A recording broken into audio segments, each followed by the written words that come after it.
Hello दोस्तों, नमस्कार। आज फिर मैं आपका स्वागत करता हूं आपके YouTube चैनल जनरल स्टडी पर। दोस्तों, जो लोग चैनल पे नए हैं, मैं उनको बताता चलूं कि यह चैनल विभिन्न प्रतियोगी परीक्षाओं के समान अध्ययन विषयों को लेकर बनाया गया है और उसको एक क्रमबद्ध तरीके से पूर्ण कराया जाएगा। और आप लोग पिछला वीडियो जरूर देखिएगा, तभी आगे समझ में आएगा, जिसका लिंक डिस्क्रिप्शन बॉक्स में दिया गया है। ठीक है। तो दोस्तों, कल हम लोगों ने कुछ चार्टर एक्ट पर बात की थी, उसको आपको रिवाइज कर लेना है। उसी के आगे हम लोग कंटिन्यू करते हैं। ठीक है। तो हम लोगों ने चार्टर एक्ट 1813 के बारे में पढ़ लिया था, फिर 1833 के बारे में पढ़ लिया था। आज पढ़ना है 1854, चार्टर एक्ट 1854। सबसे पहले वीडियो में देखो हमने खाका खिंचवाया था कि क्या क्या पढ़ना है, तो उसी पे आप देख लीजिएगा। 1813, 1833, उसके बाद 1854। ठीक। अब हेडिंग डालिएगा 1854। अब 1854 में क्या क्या हुआ ये देखते हैं। ठीक है। तो 1854 में धीरे धीरे देखो अंग्रेज सारा अपना पूरा भारत कब्जा कर रहे थे। मराठों को भी जीत लिया था, सिखों को भी जीत लिया था। ठीक है। तो अब इनके पास ज़्यादा वर्ग आ गया था। इसी वजह से जो सबसे पहला टॉपिक क्या, विधायी विधायी कार्य तथा प्रशासनिक कार्य तथा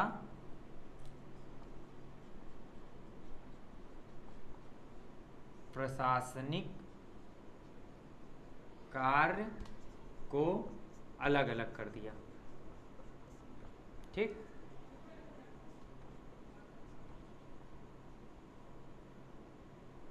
विधायी कार्य मतलब कि जो लोग विधि बनाते हैं या नियम बनाते हैं, प्रशासनिक जो शासन करते हैं, इनको अब विधि बनाने वाले अलग कर दिया गया और प्रशासनिक मतलब शासन करने वालों को अलग कर दिया गया। अब विधि बनाने वाले को जब अलग कर दिया गया तो विधि निर्माण हेतु भारत के लिए एक अलग अलग मतलब एक विधान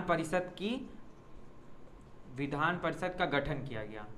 विधान परिषद का गठन, ऐसे ही लिखते चलिएगा। विधान परिषद का गठन 12 सदस्य थे जिसमें, ठीक है, जिसमें कितने सदस्य थे, 12 सदस्य थे। और इसी में सर्वप्रथम क्षेत्रीय प्रतिनिधित्व का सिद्धांत दिया गया। सर्वप्रथम क्षेत्रीय प्रतिनिधित्व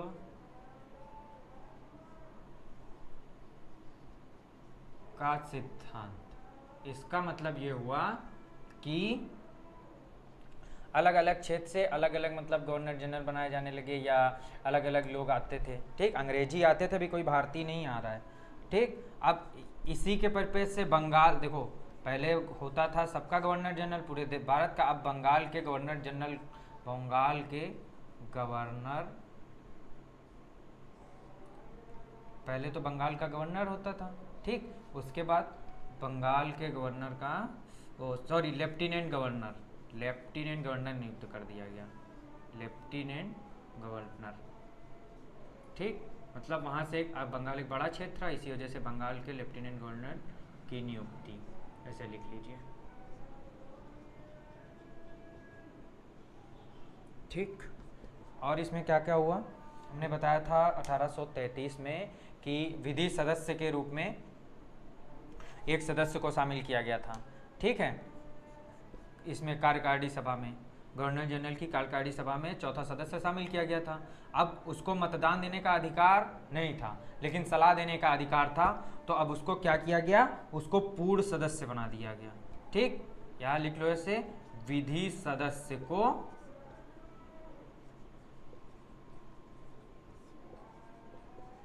पूर्ण सदस्य, मतलब अब इसको मतदान देने का भी अधिकार हो गया था। ठीक है। अब हमने शुरुआत में बताई थी जो निदेशक मंडल था, मतलब बोर्ड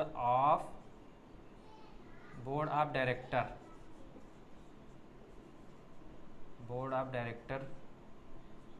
जो बताया था, उसमें 24 सदस्य बताए थे 1600 में जब ईस्ट इंडिया कंपनी की स्थापना हुई। अब उसको घटाकर ऐसे ले लो, 24 को घटाकर 18 कर दिया गया। ठीक। 18 कर दिया गया।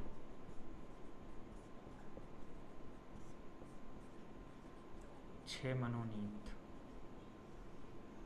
मनोनीत मतलब नियुक्त किए जाते थे। ठीक,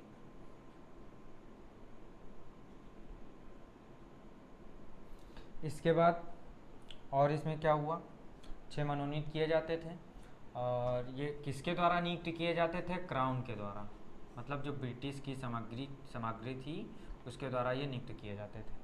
ठीक, और इसमें क्या किया गया, एक सबसे महत्वपूर्ण बात इसी में कही गई थी, जान लो सिर्फ लिखना नहीं उसको। इसमें यह कहा गया था कि जो भारत में कंपनी शासन कर रही है उसको किसी भी वक्त समाप्त किया जा सकता है। ये ब्रिटिश क्राउन द्वारा कहा गया था कि जो ईस्ट इंडिया कंपनी है भारत पर शासन कर रही थी उसको किसी भी वक्त समाप्त किया जा सकता है। ठीक, अब 1854 के बाद आया 1858 का एक्ट। ठीक, ये था इंडियन गवर्नमेंट एक्ट 1858। देखो सबको पता होगा कि 1857 में क्रांति हुई जिसमें अंग्रेज बुरी तरह परेशान हो गए थे, बस थोड़ा सा बचा था, नहीं तो अंग्रेज हार जाते। और उसी वजह से IGA मतलब इंडियन गवर्नमेंट एक्ट लाया गया 1858। इसमें कंपनी का, इसमें हेडिंग डालिएगा ये, उसके बाद ऐसे पॉइंट करके लिखिएगा कि कंपनी के शासन को समाप्त कर दिया गया, कंपनी के शासन को समाप्त कर दिया गया।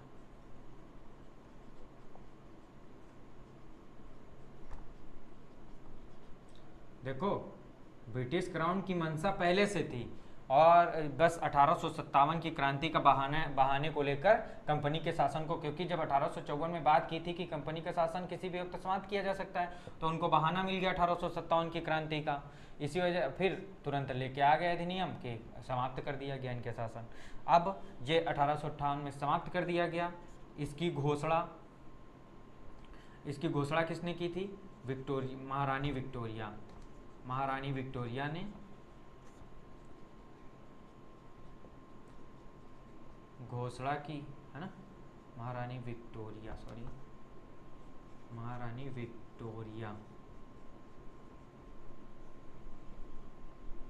ने घोषणा की। ठीक है, पूछा जाता है कि 1857 की क्रांति के समय कौन से महारानी थी, महारानी विक्टोरिया। ठीक, उसके बाद इनकी घोषणा को, ये बहुत क्वेश्चन पूछा जाता है, इलाहाबाद में किसने सुनाया था इनकी घोषणा को, लॉर्ड कैनिंग। ये उतने समय भारत का गवर्नर जनरल था। इसी ने 1 नवंबर 1858 को इलाहाबाद में इनकी घोषणा को सुनाया था। ठीक, उसके बाद क्या हुआ, उसके बाद भैया जितने जैसे बोर्ड ऑफ कंट्रोल की स्थापना की गई थी, बोर्ड ऑफ डायरेक्टर की स्थापना की गई थी, उसको भंग कर दिया गया। अब कंपनी का शासन तो समाप्त हो गया, अब ब्रिटिश क्राउन सीधे भारत को देखेगा, सीधे भारत पर शासन करेगा। तो इसके लिए अब वो board of control, board of director, इन सबको समाप्त कर दिया गया। उसकी जगह पर क्या किया गया, उसकी जगह पर एक पोस्ट की नियुक्ति की गई भारत सचिव नाम से। ठीक, भारत सचिव तथा 15 सदस्यीय परिषद का गठन की बात की गई। ठीक,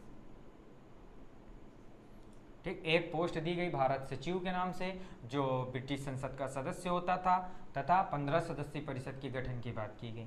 ठीक, इसमें क्या होता था, जो 15 सदस्य थे उसमें 8 ब्रिटिश क्राउन से आते थे और 7 निदेशक मंडल से आते थे। ठीक, 8 ब्रिटिश क्राउन से आते थे और 7 बोर्ड ऑफ कंट्रोल से आते थे। ऐसे लिख के, बोर्ड ऑफ कंट्रोल से आते थे। ठीक, जो कंपनी का बोर्ड ऑफ कंट्रोल था 7 उससे आ जाते थे, 8 वो ब्रिटिश क्राउन से आ जाते थे। इसको ऐसे लिख लीजिएगा, नहीं दोनों एक हो जाएंगे, सॉरी, निदेशक मंडल डाल दीजिए, निदेशक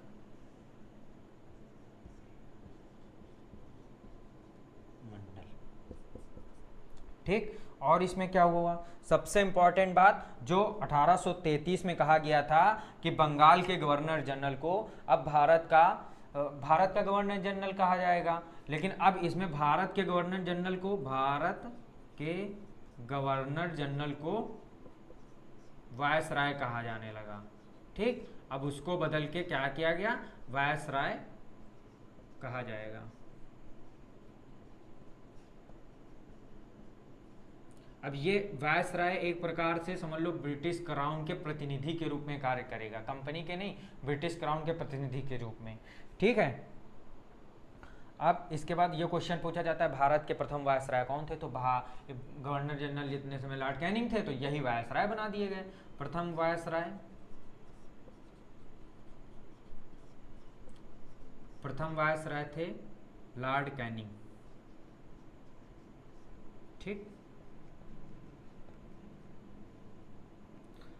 अब देखो जो भारत का शिक्षित वर्ग था, भारत का शिक्षित वर्ग इसको समझ लो मैग्ना कार्टा मान रहा था, सोच रहा था कंपनी मतलब आप ब्रिटिश क्राउन अच्छा करेगी, कंपनी बहुत शोषण कर रही थी भारत का। अब लेकिन ऐसा कुछ नहीं होता है।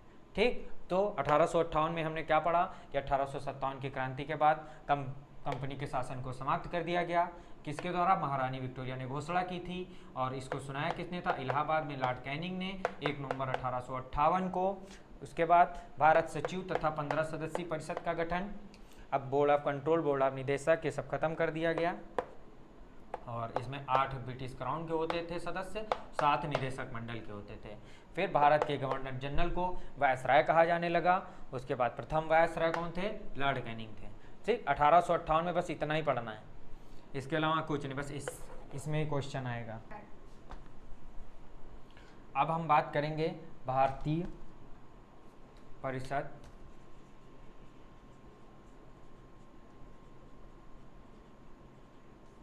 अधिनियम 1861 की। ठीक।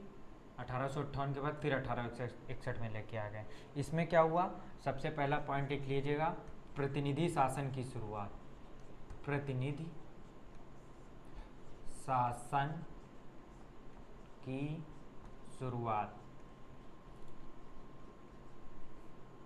प्रतिनिधि शासन की मतलब अब धीरे धीरे क्षेत्र बांटने जाने लगे कि मुंबई, ये पहले से बटा था, अलग अलग राज्य बांटने जाने लगे, उसमें से अलग अलग प्रतिनिधि आने लगे व्यवस्थापिका सभा में। ठीक। प्रतिनिधि शासन की शुरुआत इसी को विकेंद्रीकरण की नीति, विकेंद्रीकरण की नीति अपनाई। क्वेश्चन आता है विकेंद्रीकरण की नीति कौन से एक्ट के द्वारा अपनाई गई थी, 1861। इसका मतलब ये कि धीरे धीरे अब राज्य विकसित हो रहे थे। ठीक है, मतलब बन रहे थे और उसमें अलग अलग सरकारें बनाई जा रही थी, शासन करने वाले अलग अलग बनाए जा रहे थे।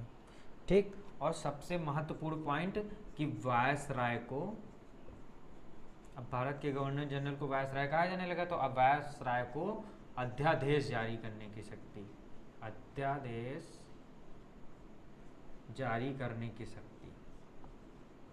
ठीक है। मान लो काउंसिल नहीं है किसी कारणवश, तो वायसराय अध्यादेश जारी कर सकता है, करने की शक्ति।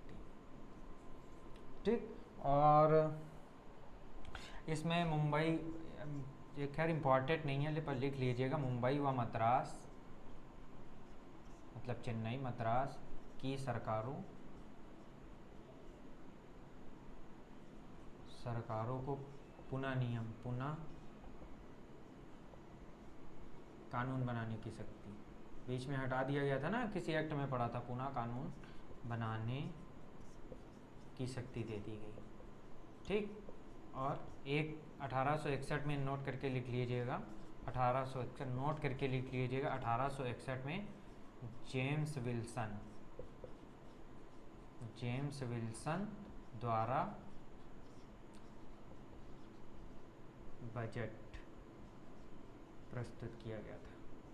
ठीक। तो बजट के प्रणेता कौन माने जाते हैं भारत में, जेम्स विल्सन। ये क्वेश्चन इंपॉर्टेंट है, नोट कर लीजिएगा। ठीक। तो अभी हमारा 1861 खत्म हो गया। अब हम बात करेंगे 1861 के बाद क्या था हमारा, 1861 के बाद था 1892। 1892 के आने से पहले 2 एक्ट और मैं बताऊंगा, सिर्फ उसमें एक सी बातें हैं, इंपॉर्टेंट हैं, शायद को पूछ ली जाए, अभी तक पूछा नहीं गया। खैर, एक 1873 आया एक्ट, नोट करके इसे नोट में सब पॉइंट ये 1, 2 करके लिख लीजिएगा।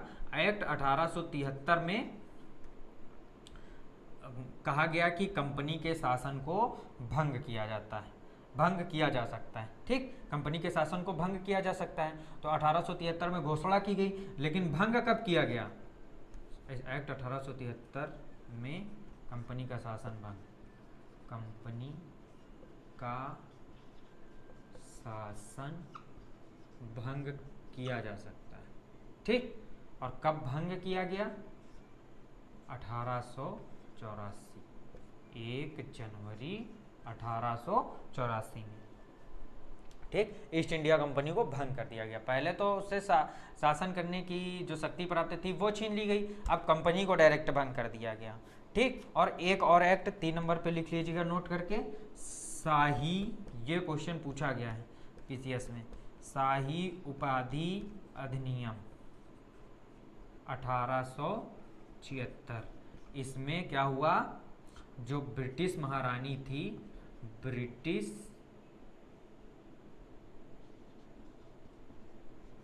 ब्रिटिश महारानी को भारत की साम्राज्ञी घोषित किया गया, भारत की साम्राज्ञी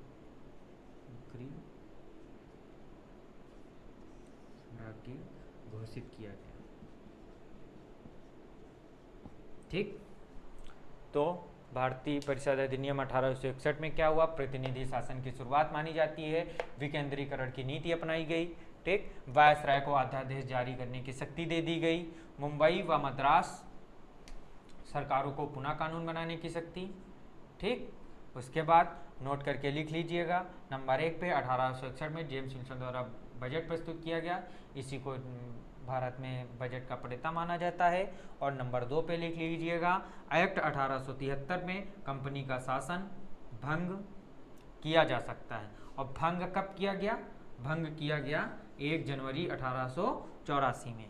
ठीक, और उसके बाद 1876 में शाही उपाधि अधिनियम आया, उसमें क्या कहा गया कि ब्रिटिश महारानी को भारत की सामग्री घोषित किया जाता है। ठीक, अब इसके बाद आप पढ़ेंगे 1892 के बारे में, भारत परिषदीय अधिनियम 1892। ठीक, तो स्क्रीनशॉट ले लीजिए, नोट करते चलिएगा। सबसे अच्छा आप नोट करते चलिए वीडियो के साथ, तो नोट्स आपका भी बनता जाएगा और समझ में भी आता जाएगा। ठीक है, चलो आगे बात करते हैं। भारतीय परिषद अधिनियम 1892, ये सब छोटे छोटे हैं, परेशान मत होइएगा, तो 2-2 लाइन के हैं। 1892, अब हेडिंग डाल दीजिएगा, सब पॉइंट करके लिख लीजिए। इसमें क्या कहा गया? इसमें क्या गया, आंशिक रूप से संसदीय व्यवस्था का आरंभ देखा जाता है, जो मतलब संसदीय प्रणाली है भारत में, यहीं से शुरुआत मानी जाती है। ठीक, संसदीय व्यवस्था का प्रारंभ आंशिक रूप से, मतलब थोड़ा सा मानी जाती। कैसे मानी जाती है कि अब इसमें निर्वाचन की पद्धति,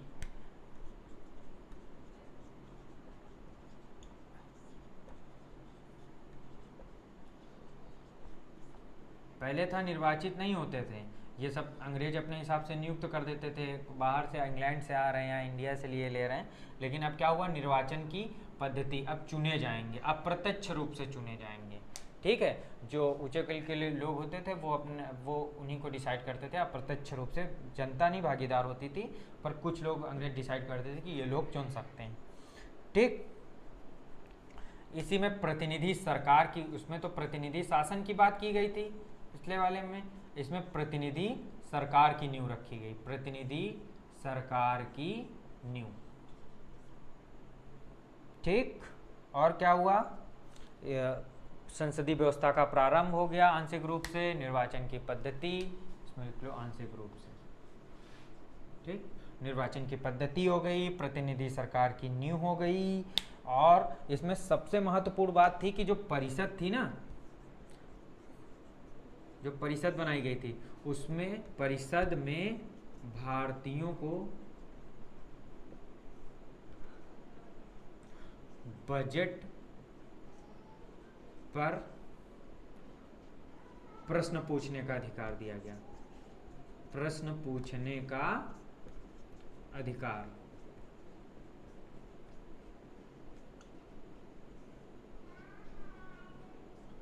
मतलब इसके पहले बजट जब पेश किया जाता था कोई भी भारतीय उस पर क्वेश्चन नहीं कर सकता था कि ये क्यों किया गया, ये कैसे किया जाएगा। लेकिन अब 1892 में अधिकार दे दिया गया कि भारतीय भी चलो पूछ सकता है, लेकिन इसमें एक कंडीशन रखी गई, पूछ तो तुम सकते हो लेकिन हम जो बताएंगे बस वही मानना पड़ेगा, उसके खिलाफ पूरा का प्रश्न नहीं कर सकते हो। ठीक, इसी में अधिकार दिया गया, पर ऐसे लिख ली, लेकिन पूरक प्रश्न करने का नहीं, पूरक प्रश्न करने का नहीं। पूरक प्रश्न मतलब ये होता है, जैसे मान लो हमने बोला कि 47,000 करोड़ शिक्षा पे किए जाएंगे, ठीक, शिक्षा पे खर्च किए जाएंगे। अब मान लो किसी ने कहा क्यों खर्च किए जाएंगे, कहाँ कहाँ खर्च करोगे, तो ये हो गया पूरक प्रश्न। इसमें लेकिन भारतीयों को अधिकार नहीं दिया गया, बस जो पूछोगे बता दिया जाएगा, उसके बाद तुम्हें कुछ नहीं बोलना है। ठीक, 1892 बस खत्म हो गया। क्या क्या इसमें हमने पढ़ा, संसदीय व्यवस्था का प्रारंभ आंशिक रूप से, ठीक, निर्वाचन की पद्धति अपनाई जाने लगी इसी एक्ट से, और प्रतिनिधि सरकार की नींव रखी गई। परिषद में भारतीयों को बजट पर प्रश्न पूछने का अधिकार दिया गया, लेकिन पूरक प्रश्न करने का नहीं। ये क्वेश्चन बहुत इंपॉर्टेंट है, कम से कम 2-3 बार आ चुका है, पीसीएस में भी आ चुका है और अन्य परीक्षाओं में भी आ चुका है कि भारतीयों को बजट पर प्रश्न पूछने का अधिकार कब दिया गया या किस अधिनियम के तहत दिया गया, तो 1892। ठीक, अब चलो ये हो गया। अब इसके बाद हम बात करेंगे भारतीय शासन अधिनियम 1909। अब इसके आगे भारतीय परिषद अधिनियम 1909। ठीक, 1892 के बाद 1909 में लाया गया। इसी को कहा जाता है मार्ले मिंटो सुधार अधिनियम 1909। देखो मार्ले जो नाम था भारत सचिव का था, ठीक, भारत सचिव जो ब्रिटिश संसद का सदस्य होता था, इंग्लैंड में बैठता था, ठीक, और मिंटो वायसराय हुआ करते थे। तो आगे नाम होता था भारत सचिव का, पीछे नाम होता था वायसराय का। अभी 1919 में आएगा मॉन्टेग्यू चेम्सफोर्ड अधिनियम, तो उसमें भी यही फंडा अपनाया जाएगा। ठीक, अब 1909 में ये आ गया। अब इसके बारे में हम लोग जानेंगे। ठीक, पहला सब पॉइंट करके लिखिएगा, ये किसकी सिफारिश पर लाया गया, मतलब किस समिति की सिफारिश पर लाया गया, तो लिख लीजिएगा सर अरुंडेल समिति की सिफारिश पर, समिति की सिफारिश पर। 2 बार क्वेश्चन ये पूछा जा चुका है, किस समिति की सिफारिश पर, सर अरुंडेल समिति की सिफारिश पर। सबसे पहला तो यही इंपॉर्टेंट है, यही पूछा जाता है मार्ले मिंटो सुधार अधिनियम कब आया, तो मार्ले मिंटो सुधार अधिनियम 1909 में आया। ठीक, इसमें क्या क्या हुआ, सर अरुंडेल समिति की सिफारिश पर यह आया। और इसमें क्या हुआ, इसमें सबसे महत्वपूर्ण बात पृथक निर्वाचन की बात की गई, पृथक निर्वाचन क्षेत्र की बात, पृथक निर्वाचन क्षेत्र की बात किसको दिया गया, मुसलमानों को।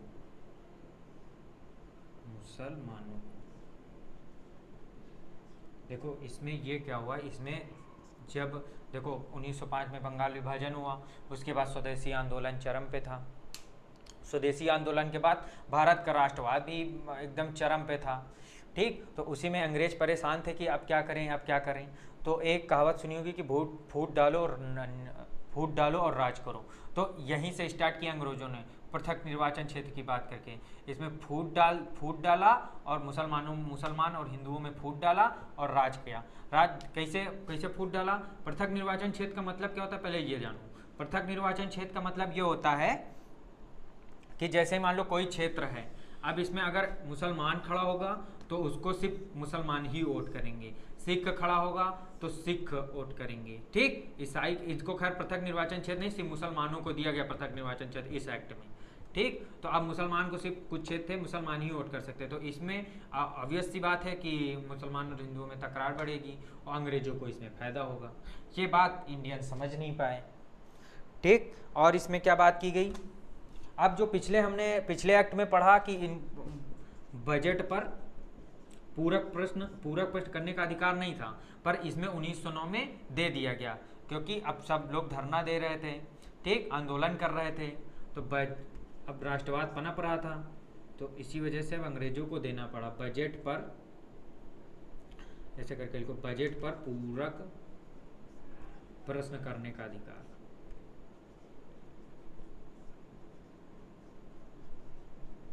देखो, पीछे वाले एक्ट से आगे वाले एक्ट को जोड़ के पढ़ोगे तो आसानी से याद होता चला जाएगा, ठीक है।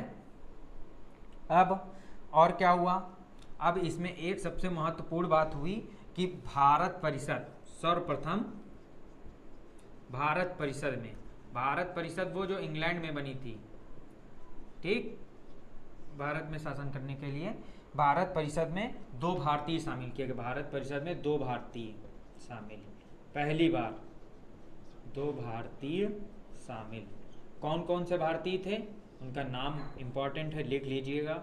नंबर 1 सैयद हुसैन बिलग्रामी, नंबर 2 केसी गुप्ता, ठीक। सर्वप्रथम भारत परिषद में 2 भारतीय शामिल किए गए। कौन कौन से भारतीय शामिल किए गए, नंबर 1 सैयद हुसैन बिलग्रामी और केसी गुप्ता। उसके बाद और क्या हुआ, उसके बाद हुआ कि प्रांतों में शासकीय बहुमत को समाप्त कर दिया गया। चलो यह इंपॉर्टेंट नहीं है, इसको नहीं पढ़ेंगे। और इसमें एक सत्येंद्र प्रसाद सिन्हा का नाम आता है, ऐसे सत्येंद्र प्रसाद सिन्हा, सत्येंद्र प्रसाद सिन्हा, इनको जो वायसराय की कारणी थी ना, वायसराय की कार्यकारिणी में शामिल किया गया।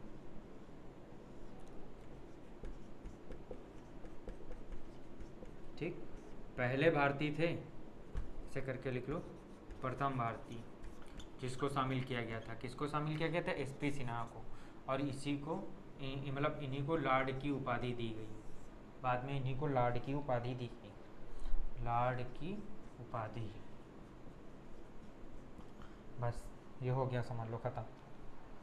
तो इसमें कौन कौन से क्वेश्चन बन सकते हैं, आइए हम बात करते हैं। पहली बात तो मार्ले मिंटो सुधार अधिनियम कब आया, 1992। किस समिति की सिफारिश पर, सर अरुंडेल समिति की सिफारिश पर। इसमें पृथक निर्वाचन क्षेत्र की बात की गई। पृथक निर्वाचन क्षेत्र की बात मतलब पृथक निर्वाचन का क्षेत्र का मुसलमानों के लिए अधिकार दे दिया गया। ठीक, सांप्रदायिक रूप से बांट दिया गया कि अब मुसलमान मतलब मुसलमान ही लड़ेंगे तो मुसलमान ही वोट देगा। ठीक, बजट पर पूरक प्रश्न करने का अधिकार, पिछले से को रिलेट कर लीजिएगा। और सर्वप्रथम भारत परिषद में 2 भारतीय शामिल किए गए। कौन कौन से, सैयद हुसैन बिलग्रामी, केसी गुप्ता। उसके बाद प्रथम भारतीय एसपी सिन्हा वायसराय की कार्यकारिणी में शामिल, और इनको लॉर्ड की उपाधि दी गई। अब आगे हम बात करेंगे भारतीय परिषद अधिनियम 1919 की। ठीक, देखो प्रथम विश्व युद्ध हो चुका था 1914 से 18 तक। ठीक, उसमें भारतीयों ने सहयोग किया था अंग्रेजों को। उसके बाद होम रूल आंदोलन चलाया गया। बहुत सारे ऐसे कारण थे जो एक्ट मतलब ये एक्ट लाने में मजबूर कर दिया गया अंग्रेजों को। ठीक, अब इसमें क्या क्या हुआ, पहले हेडिंग डालिएगा, उसमें सब पॉइंट करके लिखिएगा कि इसमें क्या क्या हुआ। इसमें सबसे पहले तो इसको दूसरा नाम था, अभी बताया था, मॉन्टेग्यू चेम्सफोर्ड अधिनियम।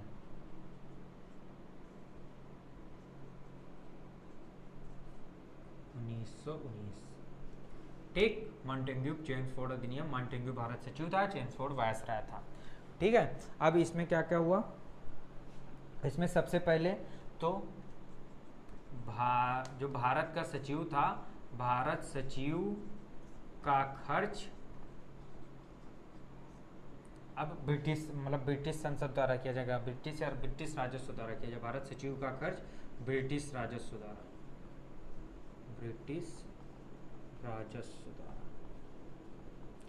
हमने कब पढ़ा था, 1793 में पढ़ा था कि मतलब अब 1793 में पढ़ा था कि अब भारत ब्रिटिश राजस्व को खर्च नहीं होगा, भारत राजस्व द्वारा सारे को सैलरी दी जाएगी, खर्च किए जाएंगे। ठीक, अब क्या हुआ, अब भारत सचिव का खर्च ब्रिटिश राजस्व द्वारा किया गया, ये सुधार कर दिया गया। उसके बाद केंद्र में द्विसदनी व्यवस्था लाई गई, केंद्र में द्विसदनी व्यवस्था। इसका मतलब समझिएगा, द्विसदनी व्यवस्था जैसे प्रेजेंट टाइम पे भारत में है, लोकसभा राज्यसभा, उत्तर प्रदेश में भी है विधान परिषद विधानसभा, उसी तरह दो सदन भारत में बना दिए गए इसी एक्ट के तहत। ठीक है, अब एक पॉइंट और लिख लीजिएगा, उत्तरदायी शासन की शुरुआत। उत्तरदायी शासन की शुरुआत मतलब जो एक्ट लाया गया सबके उत्तरदायित्व की, मतलब ये इसके उत्तरदायी रहेगा, ये इसके उत्तरदायी रहेगा। ठीक, अगला कौन सा है, हाई कमिश्नर की नियुक्ति। हाई कमिश्नर की नियुक्ति, अब इसका कार्य क्या था, हाई कमिश्नर का मतलब उच्चायुक्त का, ये जो भारत का सचिव होता था उसकी हेल्प के लिए बनाया गया था। ठीक, भारत के सचिव के सहायता के लिए बनाया गया था। और सबसे ज़्यादा क्वेश्चन पूछा जाने वाला इस एक्ट के तहत कि इसमें द्वैध शासन की शुरुआत, द्वैध शासन की शुरुआत, द्वैध शासन की शुरुआत प्रांतों में, मतलब प्रांतों में द्वैध शासन की शुरुआत की स्टार्टिंग इसी से मानी जाती है। ये क्वेश्चन बहुत पूछा जाता है, इससे अलग है थोड़ा, हम लिख लें। चलो ये अगले वाला पॉइंट लिख लें, उसके बाद ये इसी में लिख लो, इसके जनक लिख लीजिएगा ऐसे करके। जनक कौन है, लियोनेल कार्टिस, लियोनेल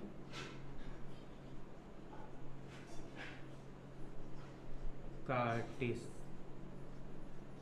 ठीक, क्वेश्चन पूछा गया 3 बार पीसीएस में।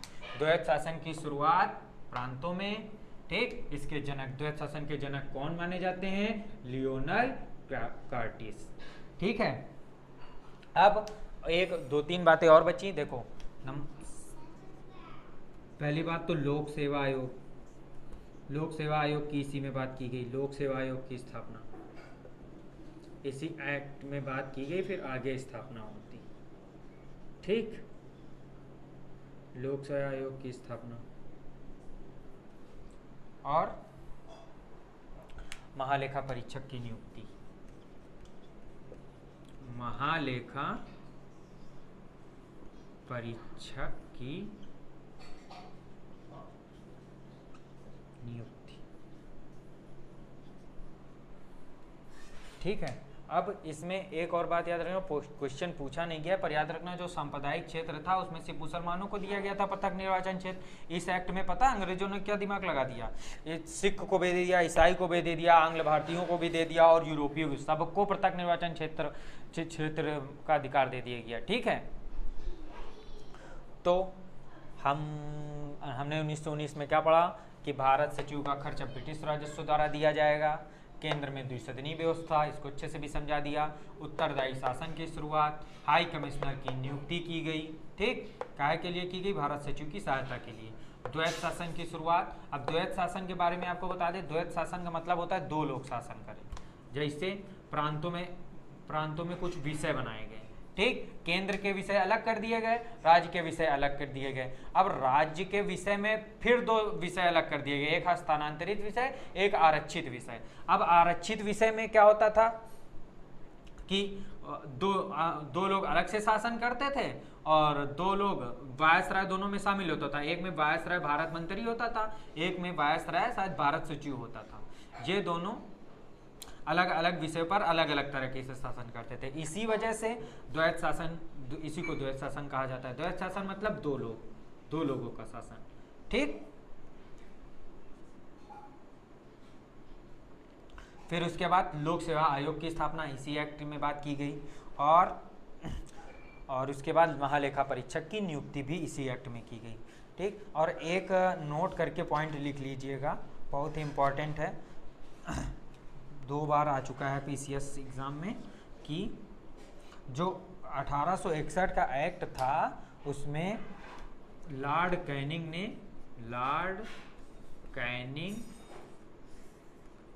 ने उसी के तहत विभागीय प्रणाली की शुरुआत की थी। विभागीय प्रणाली तथा मंत्रिमंडल व्यवस्था की शुरुआत। मंत्रिमंडल व्यवस्था की शुरुआत। देखो 1861 में ये था कि मतलब वायसराय को अधिकार दे दिया गया कि चलो ठीक है, अपनी सुविधा अनुसार शासन करिए, अपने सुविधा अनुसार नियम बनाइए। तो लॉर्ड कैनिंग ने क्या किया था, विभाग बांट दिए गए थे अलग अलग, कि जैसे अब प्रेजेंट टाइम पे चलता है कि बाल विकास विभाग ये देखेंगे, शिक्षा विभाग ये देखेंगे, चिकित्सा विभाग दूसरे देखेंगे, उसी तरह लॉर्ड कैनिंग ने कर दिया। और मंत्रिमंडल की व्यवस्था भी कर दी है, जैसे अभी आपकी मंत्री बांट दिए जाते हैं ना, शिक्षा मंत्री अलग, स्वास्थ्य मंत्री अलग, ठीक वैसे ही। ठीक है, तो दोस्तों आज हमने क्या क्या पढ़ा एक बार रिवाइज कर लेते हैं। ठीक, हमने पढ़ा चार्टर एक्ट 1853, उसमें बहुत सारी बातें की गई। 1858, 1861 इंडियन काउंसिल एक्ट 1861, उसके बाद 1873 जाना जिसमें ईस्ट इंडिया कंपनी का शासन भंग कर दिया गया, शासन ने ईस्ट इंडिया कंपनी भंग कर दी गई। फिर शाही उपाधि अधिनियम 1876 जिसमें ब्रिटिश महारानी को भारत की सम्राज्ञी घोषित किया गया। उसके बाद इंडियन काउंसिल एक्ट या भारतीय परिषद अधिनियम 1892। उसके बाद भारत 92 में क्या क्या इंपॉर्टेंट कि इसमें निर्वाचन पद्धति की आरंभ की गई और बजट पे प्रश्न पूछने का अधिकार दिया गया भारतीयों को। ठीक, फिर 1909 के बारे में जाना, मार्लिमेंटो सुधार अधिनियम, फिर उसके बाद मॉन्टेग्यू चेम्सफोर्ड सुधार अधिनियम 1919 भारत पर, फिर उसके बाद उसी का भारतीय परिषद अधिनियम 1919, इसी को कहा जाता है मॉन्टेग्यू चेम्सफोर्ड अधिनियम। ठीक है दोस्तों, तो दोस्तों आज के लिए इतना ही, और वीडियो अच्छा लगा हो तो प्लीज़ लाइक करिएगा और हमारे चैनल को सब्सक्राइब करिए। धन्यवाद।